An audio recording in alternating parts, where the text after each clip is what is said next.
What's E? Who knows what E is? So E is a number like pi, right? So pi is a symbol, it's a Greek symbol, but it represents the transcendental number 3.14 blah, blah, blah, blah, blah, never ending, right? Okay, well E is one of those numbers, okay? Why is it E? Does anybody know?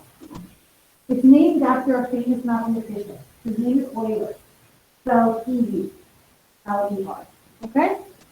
All right, so recall the exponential function y equals e to the exponent x, and its inverse logarithmic function y equals log with a base of b to the x. Also recall that common logarithms have 10 as their base. Y equals log of x.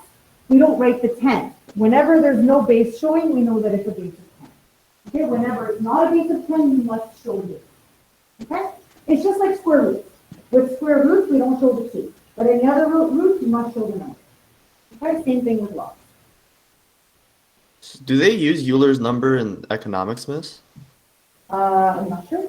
Perhaps they may. I'm not sure. Okay. So, let's take a look at their graphs.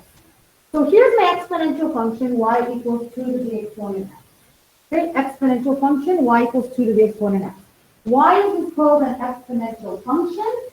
Because my x is an exponent. My independent variable is in the exponent. That's why it's called an exponential function. What do we notice about exponential functions? They have a horizontal asymptote at 0, y equals 0. And that's because there's no value of x that can ever sub in that will make y 0. Do you guys agree? Can you guys think of a value of x, 2 to some exponent that will make it equal 0? No, there isn't. So you have a horizontal asymptote at y equals 0. The inverse of your exponential function is your logarithmic function. You guys learned this in MHS. And here is what your logarithmic function looks like with a base of 2. Okay, so here I've got 2, a base of 2 to the x, that's my exponential function. And here is my logarithmic function. Who remembers how to find an inverse? How do you find the inverse of a function? Amazing. You interchange the x and the y. So here I have 0, 1. So in my inverse function, I have 1, 0. Do you guys see that? Every single point on this graph, y equals 2 to the x, if you interchange the x and the y, will be on the graph of your log x with a base of 2. Are there any questions so far? Okay, so if I have now y equals 10 to the exponent x, well, that's going to give me my common log, right, base of 10. And that's what the inverse looks like. Notice, guys, with an inverse, we always draw your dashed line, y equals x, right? We always draw that line. As well, E is the base of the natural logarithm. Y equals log of x, base E, is equal to ln of x. I don't know if you guys learned that in MHS. I can't remember. I don't think so. So now, when you have a log with a base of E, and remember, E is just a number. We're going to talk about that number. It is now equal to ln of x. So whenever you're talking about a logarithm that has a base of E, it's 1. Okay? So log with no number, we know is a base of 10. Any other base has a number. If it has a base of E, you're not going to write it log x with a base of E. You're going to write it as ln of x. Okay? Are there any questions so far? Okay. So just as the number pi is a famous irrational number, so is the number E. Euler's number, or the natural number E, is fundamental to mathematics. It appears in problems such as growth or decay, compound interest, there you go. There's your, were you asking if it's in economics? There you go, there's your answer right there, yes. The statistical bell curve, there you go. And even the study of the distribution of prime numbers. You know what prime numbers are? What's a prime number? Good. It's a number that can only be divided by itself and 1. So 3, 5, 11. There are many ways of calculating the value of E, but none of them ever give an exact answer, because just like pi, E is irrational. So what is E? Does anyone know? What is decimal. So we say pi 3.14, obviously rounded. Does anyone know what E is, what the rounded number for E is? Is it? I thought I remember it. It's like 2.71828182845. It shows at the bottom of your screen. That's Ricky, are you just reading it off the screen? yes. Oh my God, I love it. Okay, so it is. It's approximately 2.71. I didn't realize that it was right there. But in calculus, we define E using this equation.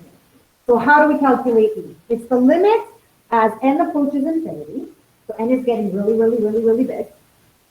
Of 1 plus 1 over n divided by n. This limit approaches E as n gets very large. We can approximate its value as, and there it is. That's that crazy, crazy number. Okay? Irrational number. So 2.718. Okay? Good. All right. This graph, guys, is just showing you that equation, 1 plus 1 over n to the n. As n gets infinitely big, it's approaching the value E. That's what it's showing you. Okay? Okay, so why is it important? It's important because I'm going to teach you how to take the derivative of e to the exponent x. So what is e to the exponent x? It's an exponential function where the base is e. What's e? 2.718. Yes? Good. Okay. Let f of x equal b to the exponent x. Find the first derivative using first principles. So going back to chapter 1. We know it's x plus h minus f of x over h, the limit as h approaches 0. Yes, that's our derivative. Okay, well now I know my function. My function is b at x, so I sub that in. b at x plus h minus b of x all over h. And I can't sub in h. Why? Because then I would get 0 in my denominator. So what do I do instead? I separate this. b to the x times b to the h. You guys see that? And from here, I take out that b to the x, and I'm taking the limit, just as b to the h minus 1 over h. Hello. So Miss B is actually teaching. I'm joking. I'm joking. Hi, Mrs. Wood. Mrs. Wood came for a visit, I always come everybody. in when you have a break. Can everyone say hi to Mrs. Wood? Hello, everybody. Hey, Miss Wood. There you go. Oh, hey. This is chapter 5. Chapter 5. Ooh, it's the heavy one. Don't scare them. Oh, no, it's the easiest chapter. No, I think you definitely do the derivatives, the different ones. It's easy. It's just long. And you guys wanted to do it before the break. Hey, my grade 12, chapter 4 is the Friday before the break. Me too. And apparently there's a talent show. Did you know this? I know. I mean, that's nice, but I know. I have to figure this out. Mine don't care. I took a poll. We still want it for Friday. It is better. When you come back, there's disasters that can happen. You forget everything over two. Well, you were going to push it to the Thursday. So then, I mean, I'm willing to do it after. Yeah. Nobody wants it. Thanks and I for don't telling mind me. I didn't know that. I didn't either. Found out today from the kids. The kids told me. Well, what was the last Students know a lot more than the teachers. That's all I want to say. A lot. Bye. Bye, Mrs. Wood. Bye, everybody. Actually, one way I love to use like classroom. So you actually volume I love to use like classroom. Yeah, it is a bit. That's nice. We gotta visit her. I go visit her sometimes. Okay, so where were we? Okay, so we factor out that b to the exponent x, and when we look at the limit here, 2.718 to the exponent h minus 1 all over h. Now, we're saying here as h approaches 0, so we're going to sub in 0.00001. Very, very small number. Very, very, very close to 0. And what you notice is that the derivative comes out to be itself. Okay? So when you sub in that value, when you sub in the value 0.000, you see that the derivative comes out to be itself. And what does that mean? When you take the derivative of e to the x, it's just e to the x. And it's the only derivative that does it. Okay? So therefore, if f of x equals e of x, then e to the exponent x, then the first derivative is also equal to e to the power of x. All right, but of course, we can't just be as simple as e to the x. We have to learn how to do more complicated ones, yes? So just like the derivative of x is 1, Well, if you have x squared, you have to use that chain rule, or the power rule. We're going to do the same thing here. Okay? So for example, if I have e to the exponent 6x, the derivative of e to the x, we know, is e to the x. So in this case, the derivative is going to be e to the 6x. What do you think, if you had to guess? Times 6. You got it, times 6. And please put that constant in front. Okay, that coefficient there. Okay, so over here. Who wants to try doing the derivative? So the derivative of e to the x is itself. Itself. And then what do you guys think? Times what? 2x minus 4. Yeah, you guys are amazing. Okay? And here it's a binomial. It doesn't matter. It's better to have the equal, because it's a monomial. Okay. Next. What rule do I have here, guys? Good, I have a product rule. So it's the first times the derivative of the second. So derivative of e to the 2x is itself, and then multiplied by 2. And as you guys get comfortable with this, you're going to start writing it just as 2e to the 2x. You're not going to have to write it like this. Plus the second times the derivative of the first. Everyone following? And clearly I can't leave it like this, so let's clean it up.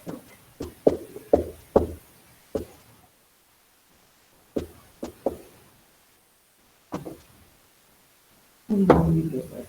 4.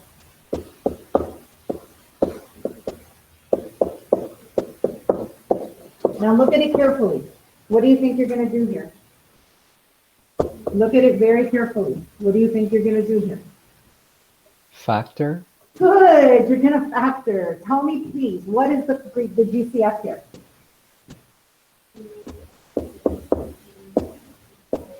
You got it. Amazing. So 4 divided by 2 is 2.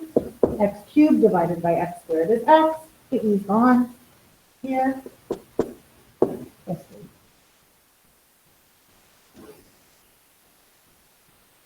Are you following? Is everyone good?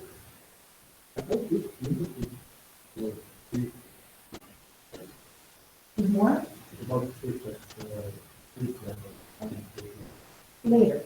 Yeah, it's coming. It's in this chapter, yeah. So this chapter, guys, is about all the special derivatives. So we're going to talk about trigonometric functions, we're going to talk about UDX, we're going to talk about monox. You know, there are all of these derivatives. Okay, here, we've got a product rule again. But notice, guys, not only a product rule, what else do we have here? What do I throw into the mix here? Implicit differentiation. Yeah, it's implicit. So we're going to do the derivative of e together with implicit. I'm not going to solve for y here, clearly. I would have to get logarithms involved, yes? Okay, so product rule. First, times the derivative of the second. So the derivative of e to the 2y is itself. And now times the derivative of 2y. Guys, what's the derivative of 2y? Yes, amazing. Plus the second times the derivative of the first. Unless you forgot 2x 3. Okay. No, 2x 4. Hold on. And then, hold on, what did I do here? First and that, plus second times derivative of the first. Hold on. First, did I miss a whole half? Hold on. Hold on. Hold on. First times derivative of the second, plus the second. I think I did it right. Times derivative of the first. Oh, why can't? Oh, Miss, but it should be 2x. yeah. Oh, here, I'm missing a 4. There you go. Yeah. There you go, I see it. Let's try that again. So the first times derivative of the second plus the second. So now the derivative of 2y, we said was 2y prime times the derivative of the first. And then equals 0. Okay, from here we need to clean it up. So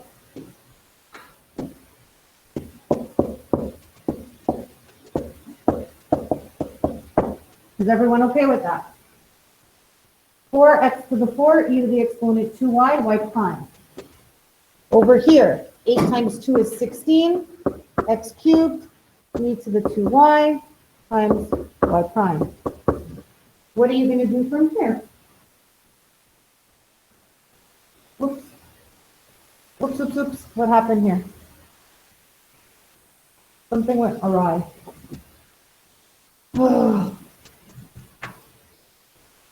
There it goes. First, times derivative of the second, plus the second. I don't know why I took the derivative again. There we go. So 4, x to the 4, e to the 2y, y prime, plus 8, x cubed, e to the 2y. There we go. And we want to solve for y prime. So I have to bring my other expression over.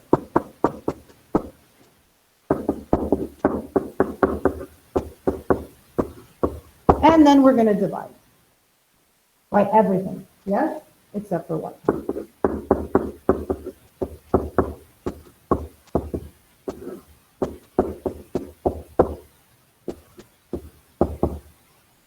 And so what does this clean up to be? Negative 2 over x. Beautiful. And that is your solution.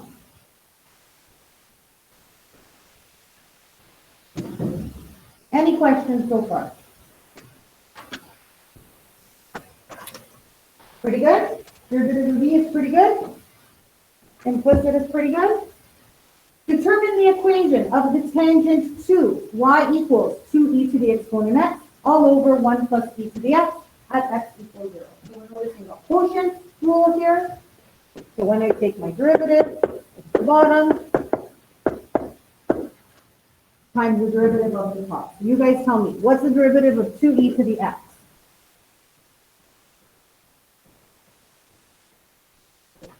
Careful, careful, careful. 2 is just a constant. Remember, 2 is just a constant. So what's the derivative of 2e to the x? So the derivative of e to the x is just e to the x. E to the x. Yep, and there's just a 2 there. Good. That's okay. The bottom times derivative of the top minus the top times the derivative of the bottom, which is derivative of 1 is 0, and just do it.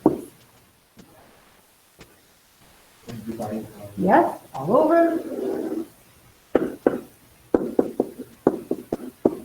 There it is. And now we need to clean it up.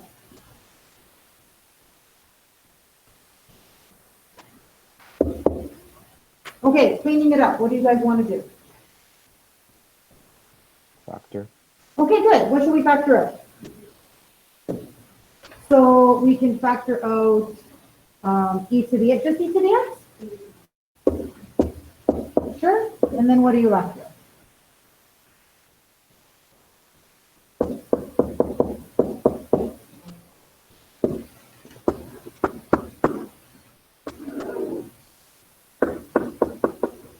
And what happens inside that bracket? What am I left with in the bracket?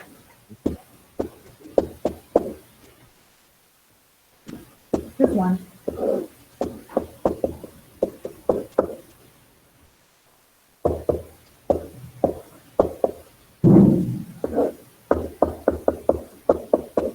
Okay, so there's my slope function.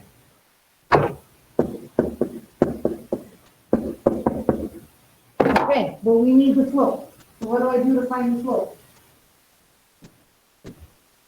We want the equation of the tangent at x equals 0.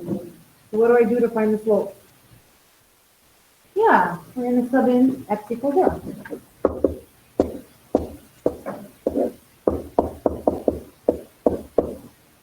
Anything to the exponent 0 is? 1.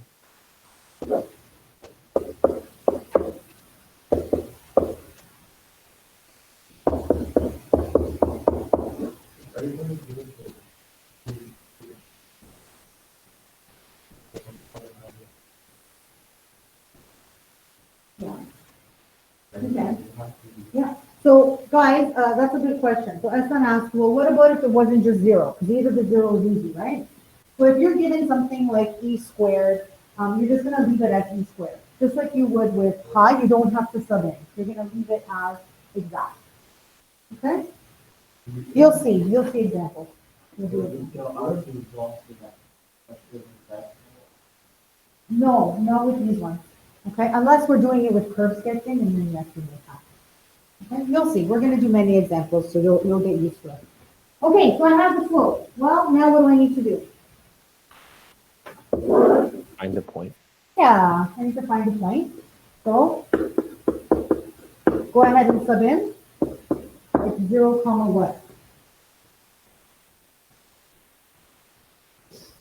So if you go back to your original, 1. yeah, good, it's 1. If you sub back into your original, right? 0, comma 1. Good. And so now I have y minus 1 equals my slope.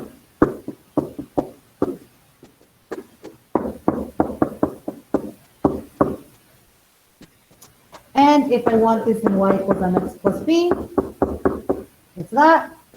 And if I want it in standard form, I have to multiply everything by 2.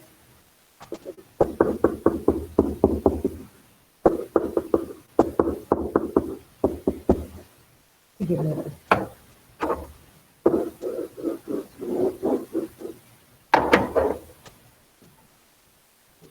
Standard for me is this, with all the numbers that you know, like rational and the three values. Yes. So all the numbers have to be integers. Are there any questions? Yeah.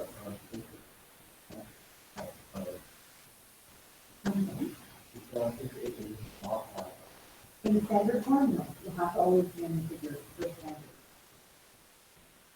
Okay.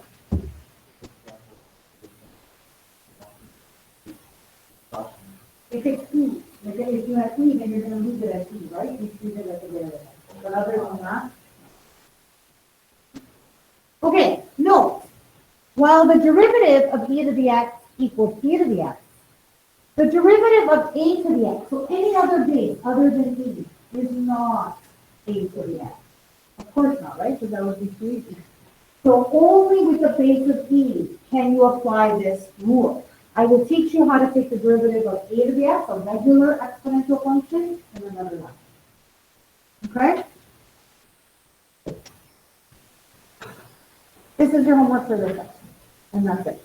So I am going to give you guys a review day on Thursday before the test, okay? So we'll do lesson tomorrow. Would you rather have the review day tomorrow, or would you rather have it Thursday? Done. Thursday. Review day Thursday. I'm sorry. Yeah, Thursday. Come on, you guys have to have some advantage for waking up in the morning. Yeah, right? Okay. So let me ask you guys this. How was the timing for this last test? Okay, so the multiple choice felt good? Okay, good.